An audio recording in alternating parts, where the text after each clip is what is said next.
Saudara, Anda masih bersama kami di Ruang Demokrasi. Di segmen sebelumnya tadi kita sudah menyaksikan bagaimana visi dan misi dari Jokowi Ma'ruf. Lalu bagaimana dengan visi dan misi pasangan dari Prabowo Sandi? Kita saksikan tayangan berikut ini.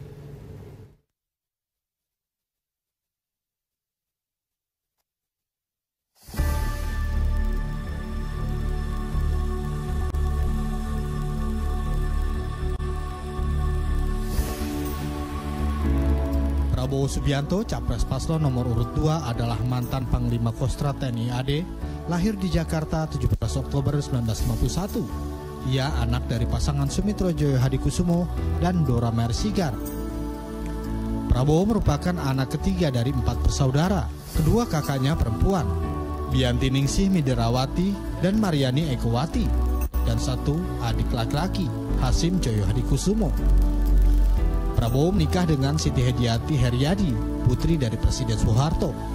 Dari pernikahannya dikaruniai satu orang anak bernama Ragowo Didit Hedi Prasetyo. Prabowo sekolah SD di Hong Kong, pindah ke Malaysia, Swiss, dan dia menamatkan SMA di American School di Inggris. Tahun 1970, saat usia 19 tahun, Prabowo memutuskan untuk masuk pendidikan di Akademi Militer Nasional AMN di Magelang, Jawa Tengah. Setelah lulus di AMN tahun 1974, 2 tahun kemudian,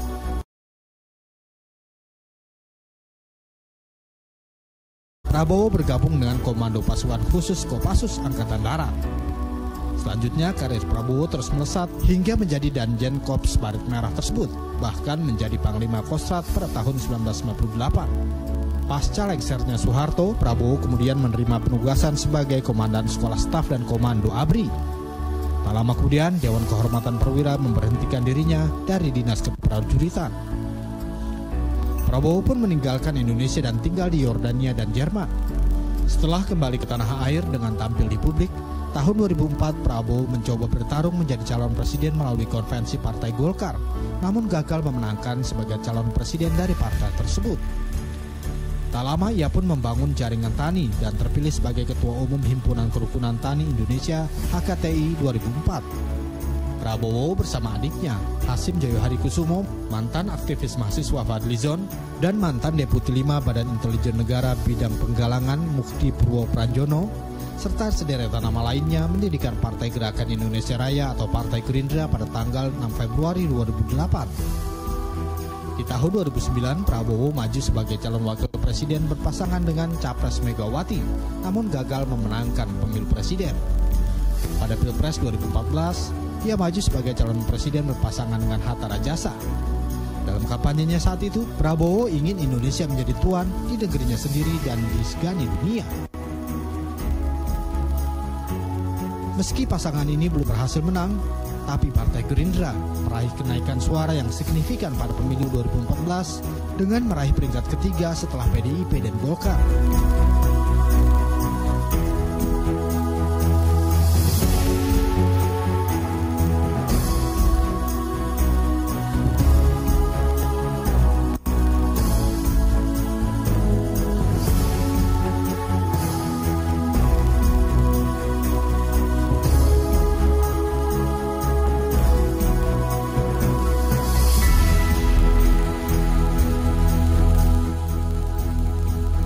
Sedangkan Sandiaga Salahuddin Uno, pria kelahiran Rumbai Riau 28 Juni 1969, sukses sebagai pengusaha muda dan kemudian terjun ke dunia politik.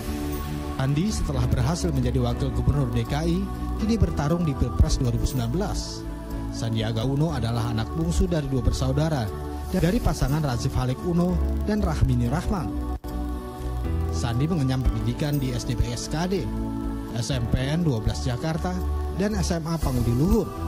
Setelah itu ia melanjutkan kuliah ke Amerika Serikat. Tahun 1990, Sandiaga Uno lulus dari Wichita State University, Amerika Serikat, mengambil gelar Bachelor of Business Administration. Kemudian, dia bekerja menjadi karyawan Bank Suma. Selanjutnya, Sandi mendapatkan beasiswa dan melanjutkan kuliahnya di George Washington University, Amerika Serikat, mengambil Master of Business Administration. 2 tahun kemudian lulus dan bekerja di Sea Power Asia Investment Limited di Singapura sebagai manajer investasi, sekaligus di MP Holding Limited Group sejak tahun 1994. Karir Sandi terhalang karena krisis moneter tahun 1997. Sandiaga Uno mencoba bangkit dan membuka usaha bersama koleganya, mendirikan perusahaan yang bergerak di bidang jasa konsultan keuangan. Kondisi krisis membuka peluang dan pasar bagi perusahaan Sandiaga Uno. Secara perlahan, bisnisnya berkembang pesat yang memiliki berbagai sektor bisnis, antara lain pertambangan, infrastruktur, telekomunikasi, perkebunan, dan asuransi. Tahun 1999, Sandi bergabung dengan perusahaan Saratoga. Tidak terlalu sulit bagi Sandi membagi waktu antara Saratoga dan Rekapital karena bergerak di bisnis yang berbeda.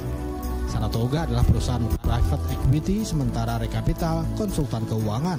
Sandiaga Uno pernah keliling dunia dan berpartisipasi di 6 World Major Marathons New York, Berlin, Tokyo, Chicago, Boston, dan London.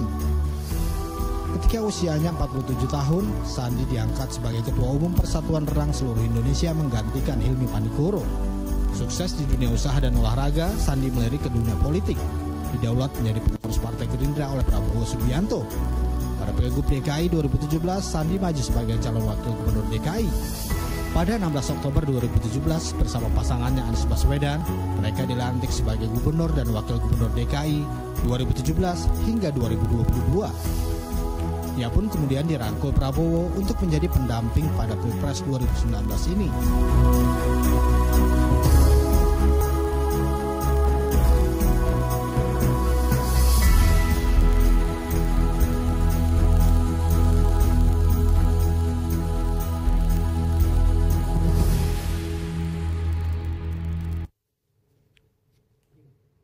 Dan selanjutnya kami sampaikan ini adalah visi dan misi Prabowo Subianto dan Sandiaga Uno, yaitu tagline-nya adalah Indonesia Menang. Ekonomi yang mengutamakan rakyat adil, makmur, berkualitas dan berwawasan lingkungan, meningkatkan kualitas hidup dan kesejahteraan masyarakat, memastikan keadilan dan demokrasi dilakukan sebaik-baiknya. Kemudian yang keempat adalah menjadikan Indonesia sebagai rumah yang aman bagi penduduknya. Yang kelima adalah penguatan karakter dan bangsa. Kita nanti akan mengundang dua narasumber dari tim kampanye nasional Jokowi Ma'ruf, dan kemudian ada juga juru bicara dari Badan Pemenangan Nasional Prabowo Sandiaga. Yang sudah hadir, yang pertama adalah Bang Jerry Sambuaga, juru bicara tim kampanye nasional Jokowi Ma'ruf, dan kita masih nunggu Bang Pipin Sopyan dari kubu lawan. Saya ke Bang Jerry dulu. Bang, tadi sebelum Anda bergabung, kita sempat ngobrol dengan Pak Teguh Nasrullah terkait dengan tema debat pada malam ini. Lebih membebani siapa? Kelihatannya mungkin yang menjadi berat adalah karena sudah 4 tahun memerintah, kemungkinan bagaimana rekam jejak Pak Jokowi dan juga Pak JK selama memerintah ini nantinya akan menjadi sasaran dalam debat kali ini. Ya, terima kasih. Kalau kami pikir jelas ya, yang menjadi beban justru menurut kami ya jelas adalah Pak Prabowo. Kenapa? Karena kami melihat justru malah bukan dari kubu Anda. Kami, karena memang kalau kita lihat satu persatu, ini kan temanya adalah hukum, HAM, terorisme, dan juga korupsi. Sekian banyak keberhasilan pencapaian Pak Jokowi, ya, incumbent dalam hal ini, dalam setiap segmen yang ada di situ. Ya. Dan Pak Jokowi ini kan tidak mempunyai beban sejarah ya, atau beban masa lalu, sebagaimana calon yang satunya mempunyai beberapa catatan-catatan yang mungkin negatif ya, terkait dengan isu-isu hak asasi manusia, terkait dengan isu track record ya, dengan hal-hal lainnya yang mungkin sifatnya sampai personal maupun juga ke pengalaman yang profesional ya. Lalu kita lihat satu persatu juga dari sisi korupsi misalnya ya. Kan kita lihat secara jelas dan eksplisit dan juga tegas ya, Pak Jokowi itu sikapnya terhadap contohnya KPK ya, itu menolak revisi KPK, undang-undang KPK yang waktu itu sedang digulirkan di parlemen ya. Upaya pelemahan KPK itu tidak disetujui oleh Pak Jokowi. Justru Pak Jokowi ingin memperkuat dan mengenforce KPK itu untuk menjadi lebih kuat lagi dalam rangka untuk menegakkan penegakan hukum dan juga memberantas korupsi. Ya. Lalu kalau kita lihat bagaimana Pak Jokowi untuk melihat memberlakukan ya penegakan hukum ya, sinergitas antara polisian, kejaksaan ya, dan juga KPK tentunya itu kan zamannya Pak Jokowi dibangun dengan sedemikian harmonis ya. Kalau kita mau membandingkan dengan pemerintahan-pemerintahan yang sebelumnya.